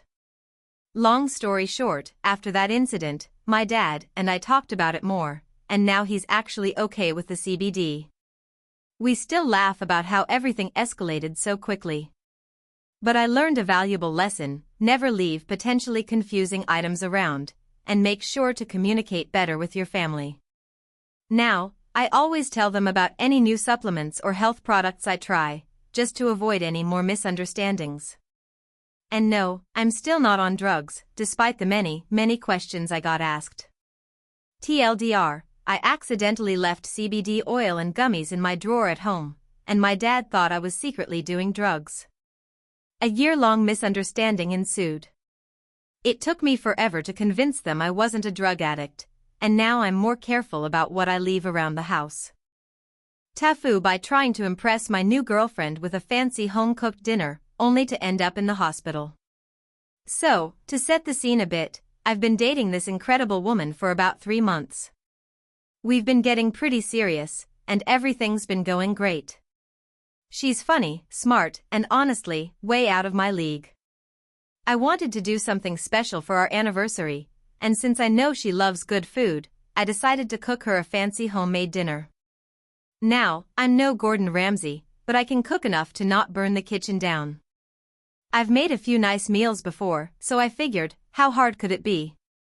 I started researching recipes online and settled on an Italian theme: pasta, homemade sauce, a nice salad, and a dessert to top it off. For the main dish, I went for a creamy chicken Alfredo with garlic bread on the side. Dessert was going to be a simple tiramisu, because who doesn't like tiramisu? The day before our dinner, I decided I would prep everything, as I didn't want to be stressed on the actual night. I went shopping and got all the ingredients: fresh chicken, heavy cream, parmesan, garlic, butter, a couple of bottles of wine, and of course, all the things I needed for tiramisu. As I was shopping, I felt this rush of excitement. I was really going to impress her. We had only been dating for a few months, but I was already picturing this perfect evening where I would be the guy who can cook.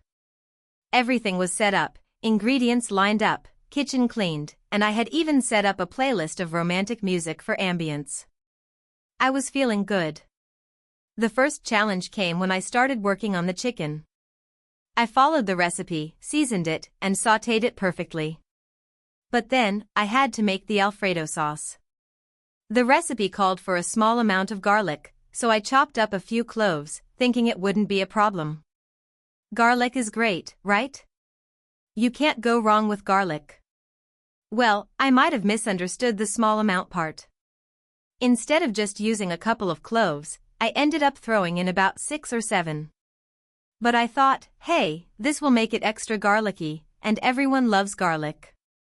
So, I went with it, continuing to make the sauce, stirring in the heavy cream, the parmesan, and everything else. I tasted it and immediately realized that I might have gone overboard on the garlic. It was strong, like really strong. But I figured, it'll cook down, and the pasta will balance it out, right? So I just went ahead and poured the sauce over the chicken. Next up was the garlic bread. Now, I can't mess this up, right? I mean, it's literally just butter, garlic, and bread. I made the garlic butter, slathered it on the bread, and threw it in the oven to bake. As it was baking, the smell of garlic in the air was almost overwhelming, but I thought that was just a side effect of everything being cooked in the same room. By the time my girlfriend arrived, I had just finished setting the table and popping the tiramisu in the fridge. I was feeling a little more confident now. She walked in, and her smile was enough to make me forget about all the garlic I had used. She looked amazing, and I was ready to serve the meal I had worked so hard on. I told her to relax while I finished the last touches on the food. The moment I plated the chicken Alfredo and served the garlic bread, my stomach did a little somersault. The garlic smell was so intense that I had a brief moment of doubt. But I pushed it away, reminding myself that I was doing this for her. I wanted to make a good impression. I wanted to be the guy who could cook. She took a bite of the chicken Alfredo, and I held my breath, waiting for her reaction. She chewed thoughtfully and then looked at me with a slightly confused expression.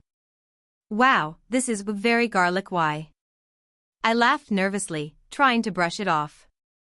Yeah, I guess I may have gone a little overboard with the garlic. But I thought, the more the better, right? She smiled weakly and took another bite. It's definitely strong. At this point, I started getting a little concerned. She wasn't exactly raving about it, but she was being polite. I watched as she ate more of the pasta, trying to ignore the overpowering garlic taste that seemed to be taking over the entire room. The garlic bread was equally intense, and we both ended up drinking a lot of water to try to cut the flavor. I thought it might be fine since, well, garlic is supposed to be good for you, right? But then, it happened. About 30 minutes after we finished the meal, my stomach started to rumble. Not in a good way. It was like a slow-building storm. I tried to ignore it, but soon enough, I felt a wave of nausea wash over me. I excused myself to the bathroom, and let's just say, the garlic was doing its thing in all the wrong ways. I won't go into too much detail, but let's just say that I spent the next hour in and out of the bathroom, praying for mercy. It wasn't just an upset stomach, it was a full-on garlic-induced disaster. My stomach felt like it was on fire, and every time I thought it was over, another wave of nausea hit me like a truck.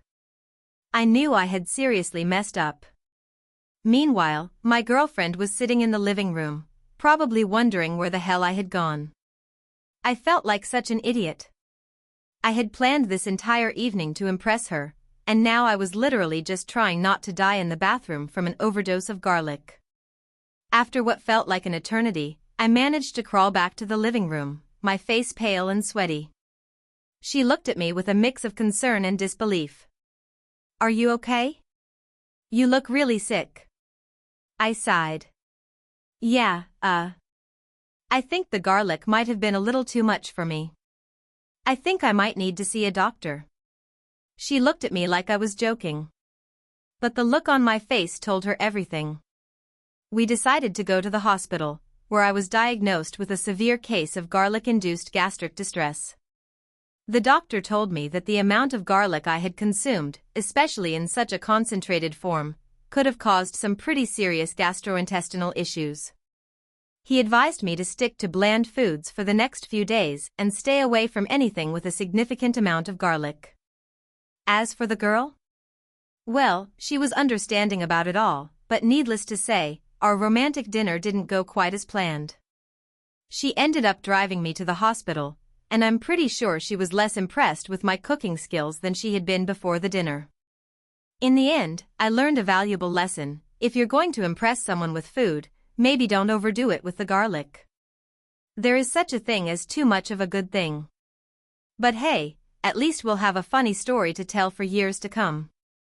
And maybe next time, I'll just stick to takeout. TLDR, tried to impress my girlfriend with a fancy homemade Italian dinner, used way too much garlic, ended up in the hospital with garlic-induced gastric distress. She wasn't impressed. I thought I could handle my friend's wedding, but it ended up being a disaster I'll never forget. It all started a few months ago when my best friend, Alex, asked me to be his best man. I was honored, of course. We've known each other since we were kids, and being asked to stand by his side on the biggest day of his life felt like a privilege. I quickly said yes, and then began the whirlwind of planning. This was my first time being a best man, so I had no idea what I was getting into.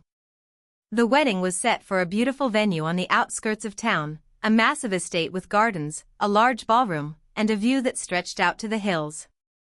Alex and his fiancée, Sarah, were putting in so much effort to make this day perfect. As the best man, I was tasked with organizing the bachelor party, helping with speeches, and keeping Alex calm as the big day approached. The bachelor party was the first test. Alex had always been a fan of wild adventures, so I knew we needed to make it memorable. After a lot of brainstorming, I decided to rent a cabin in the mountains for a weekend. I booked the cabin, arranged for some fun activities, paintball, hiking, and a campfire for some good old-fashioned bonding, and invited the guys. Everything was falling into place. But of course, I didn't think things through entirely. The weekend of the bachelor party arrived, and we all piled into the rented van, ready to escape the chaos of daily life for a few days. Everyone was excited, including Alex, who had been running on stress and caffeine in the lead-up to the wedding. I could tell he was relieved to finally unwind. The first day was great. We did some hiking, spent the evening around the campfire, and played games. By the time the sun went down, we were all feeling pretty good, some more than others. Around midnight, one of the guys, Dave, pulled out a bottle of whiskey and suggested we really celebrate. I didn't want to overdo it, but I figured we could have a drink or two. Everyone else was on board, and before I knew it, we were all sitting around the fire, laughing, telling stories, and knocking back shots. It was fun until it wasn't. I'm not exactly sure how it happened, but at some point during the night, things took a turn. One moment, we were all joking around, and the next, Dave, who had been drinking a bit too much, decided to take a leap of faith and jumped into the lake nearby. He didn't hesitate, no warning, just full-on sprinted and dove in. What followed was complete chaos. A few of the guys followed him in, and before I could stop anyone, a full-on drunken swim party had erupted in the freezing mountain lake. The problem wasn't the swim, it was the fact that we had all forgotten about the weather. The air was crisp, the water was freezing, and we were all significantly intoxicated. I managed to get everyone out of the water, but by then, the damage had been done. Some of the guys were shivering uncontrollably, and one of them, Tim, had taken a nasty fall while trying to climb out of the lake and twisted his ankle. Of course, no one had brought a first aid kit, so I did my best to stabilize him with some blankets and a stick. The whole night ended with a bunch of cold, wet, miserable guys huddled in the cabin. Needless to say, the next morning was rough. Everyone was hungover, miserable, and in no condition to do any of the activities I had planned for the next day. Alex was exhausted, his face pale, and he looked like he was questioning every life choice he'd ever made. I was trying to salvage the situation, so I suggested we at least go for a hike. It was a disaster. Half of the guys couldn't move, Tim was limping on his swollen ankle, and Dave, still clearly drunk, was talking about finding himself in the wilderness. That evening, as we all sat around the cabin, I realized I'd made a huge mistake. This wasn't the wild, fun weekend I had envisioned, it was a disaster that could affect Alex's wedding. The hangovers, the injured ankle, the freezing cold, everything was going wrong. The worst part came the following day when we returned home. I had planned to take Alex out for a night of calm relaxation, but instead, I had to help him recover from what was, in his words, the worst bachelor party he'd ever experienced. And if that wasn't bad enough, the wedding was just around the corner. The week before the wedding, I was running around making sure everything was set. I double-checked the arrangements, confirmed the speech, and even ran errands for Alex and Sarah. It was chaos, but I was determined to make things right after the bachelor party disaster. Then came the day of the wedding. It started well enough. The ceremony went smoothly, and Alex looked every bit the happy groom. I was there by his side, trying my best not to mess anything up. But as the reception began, the real trouble started. The wedding speeches were on the agenda, and naturally, I was up first. My nerves were through the roof, but I had rehearsed a million times, and I thought I was ready. The moment came, and I took the microphone, trying to keep a calm, steady voice. The crowd was smiling, Alex was standing there with a nervous grin, and I could feel the pressure building. But then, I froze. I couldn't remember a single word. I'd practiced so many times that I thought I had it in my head, but the moment the mic was in my hand, my mind went blank. It was as if my brain had shut down. I fumbled with the speech, stumbling over words and forgetting entire lines. The crowd shifted uncomfortably, and Alex's smile faded as he gave me an awkward look from the side. I tried to recover, but the more I tried, the worse it got. Eventually, I just handed the mic back to the DJ, muttering something about trying to be emotional. I don't think anyone bought it. The reception continued, but the atmosphere was off. Everyone could tell something was wrong. Even Alex, who had tried to brush it off, seemed a bit down. As the night wore on, I realized that my role as best man was a total failure. I had messed up the bachelor party, I had flubbed the speech, and I hadn't really been able to provide any emotional support to Alex. I had let him down in every possible way. By the end of the night, I was ready to leave. I helped pack up, gave my best wishes to the couple, and left without saying much. I still feel terrible about how things went. It wasn't just about the wedding, it was about me failing as a friend. I know Alex and Sarah probably won't hold any of this against me, they're kind people, but I'll always regret not being the best man I could have been. I've learned my lesson, though. If I'm ever asked to be a best man again, I'll be prepared, and I'll definitely stay sober during the bachelor party. So, a little backstory first. I've been dating this girl, Emily, for about 6 months now. She's amazing, like, a really sweet person. She's the type who always tries to make things special, like picking out thoughtful gifts and doing small things that show she cares. I, on the other hand, am more of a chill, let's grab takeout kind of guy. But I felt like it was time to step up my game and show her that I could do something nice for her, too. So, I decided I was going to cook her a fancy dinner. I have zero experience in cooking. Zip. Zilch. The closest I've ever come to preparing a meal was microwaving ramen and occasionally throwing some frozen chicken tenders in the oven. But I figured, how hard can it be? It's just a dinner. So, I went online and found a recipe for beef Wellington. Yeah, I know what you're thinking, that's way over the top. But I thought, hey, if I pull this off, I'll be the hero of the night, right? The recipe seemed relatively simple enough on paper. There were a lot of ingredients I had to buy, though, and I had no idea what half of them were. I'm standing in the store, looking at this fancy list of things I need, and I feel completely out of my depth. But I powered through, throwing random items into my cart: puff pastry, mushrooms, beef fillet, Dijon mustard, prosciutto. I could barely pronounce half of these, but it's fine, I'm sure the recipe would guide me through it. I get home, set everything out on the kitchen counter, and start reading through the instructions. The first step is to sear the beef fillet. Pretty straightforward, right? I heat up some oil in a pan and place the beef in. But I don't think I was paying attention to the temperature because I immediately start smelling smoke. The beef was burning. Fast. I panic and try to flip it over, but it's stuck to the pan. After what felt like an eternity of struggling and a whole lot of swearing, I finally managed to get the fillet out of the pan. But now, it's not even seared right. It's burnt on the outside and raw on the inside. Okay, not the best start, but I can fix this, I tell myself. So, I put the beef on a plate and move on to the next step, making the mushroom duxelle. Now, the recipe specifically said that I should finely chop the mushrooms. I had a knife, but it wasn't the sharpest thing, so I'm hacking away at these mushrooms like some sort of caveman. After about 15 minutes of what felt like a workout, I finally have something resembling finely chopped mushrooms. I toss them into the pan, add some garlic, and cook them down.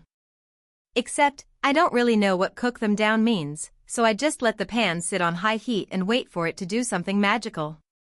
After a few minutes, I notice that the mushrooms have turned into a weird, burnt paste. The pan is smoking, and at this point, I'm starting to wonder if this whole thing is a lost cause. But I'm stubborn, and I'm still determined to impress Emily, so I push forward.